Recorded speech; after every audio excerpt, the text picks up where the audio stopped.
جنت کے پھول۔ بڑی دادو، آپ کو پتہ ہے باہر وائرس آیا ہوا ہے، آپ نے اب باہر نہیں جانا۔ ننھی عائشہ بڑی سمجھداری سے اپنے بابا کی دادی اماں کو ایک نئے خطرے سے آگاہ کر رہی تھی۔ پاس بیٹھی عائشہ کی دادو اپنی پوتی کی بات پر حیران ہوئے بغیر نہ رہ سکی۔ عائشہ گڑیا، میں تو آپ کو پہلے ہی سمجھاتی ہوں کہ آپ کے بابا جانی جو چیزیں لاتے ہیں وہی کافی ہوتی ہیں۔ آپ خود بابا جانی کے ساتھ دکان پر جانے کی ضد نہ کیا کریں۔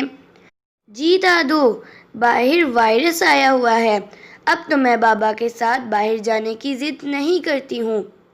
جی میری پیاری گڑیا، آپ تو واقعی بہت سمجھدار ہیں۔ لیکن بیٹا، ہم نے صرف وائرس سے ڈر کر باہر نکلنے سے پرہیز نہیں کرنی، بلکہ اپنے پیارے نبی حضرت محمد صلی اللہ علیہ وآلہ وسلم کی بات پر عمل کرنا ہے۔ آپ صلی اللہ علیہ وآلہ وسلم نے فرمایا ہے، الزم البیت، یعنی گھر سے چمٹے رہو۔ عائشہ گڑیا، ہم مغرب کی اذان کے وقت جلدی سے اندر کمروں میں آ جاتے ہیں نا؟ جی دادو، کیونکہ ہمارے پیارے نبی حضرت محمد صلی اللہ علیہ وآلہ وسلم نے ہمیں بتایا ہے۔ جی شاباش! پہلی بات یہی ہے کہ ہم نے اپنے نبی حضرت محمد صلی اللہ علیہ وآلہ وسلم کی ہر بات ماننی ہے۔ گھروں سے چمٹے رہنے کا حکم بھی اس لیے دیا گیا ہے کہ ہم محفوظ رہیں۔ باہر کے کھانوں میں اور بازاروں میں بہت سے وائرس ہوتے ہیں جو ہمیں نظر نہیں آتے۔ ہماری جان اور ہمارے ایمان کو بھی خطرہ ہوتا ہے۔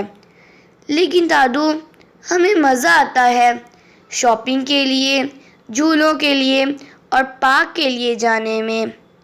عائشہ گڑیا اپنی چھوٹی چھوٹی انگلیوں پر گن گن کر اپنی پسند کی جگہ بتانے لگی۔ جی گڑیا، یہ تو واقعی بہت ٹھیک بات کہی آپ نے۔ اچھا عائشہ رانی، یہ بات بتائیں کہ اللہ تعالیٰ کی اور حضرت محمد صلی اللہ علیہ وآلہ وسلم کی جن باتوں کو ماننے میں مشکل لگتی ہو تو ہمیں کیا کرنا چاہیے؟ بڑی دادو نے سوال کیا۔ کس سے مدد مانگنی چاہیے؟ اللہ تعالیٰ سے۔ ننھی عائشہ نے اونچی آواز میں بڑے اعتماد کے ساتھ جواب دیا۔ شاباش!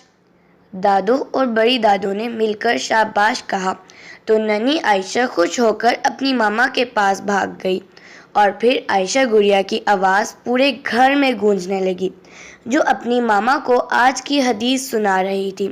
دادو نے دل میں سوچا کہ یہ ننھے پھول حقیقت میں جنت کے پھول بن سکتے ہیں اگر بچپن سے ہی ان کو اللہ اور اس کے آخری نبی حضرت محمد صلی اللہ علیہ وآلہ وسلم کے احکامات سے جوڑ دیا جائے۔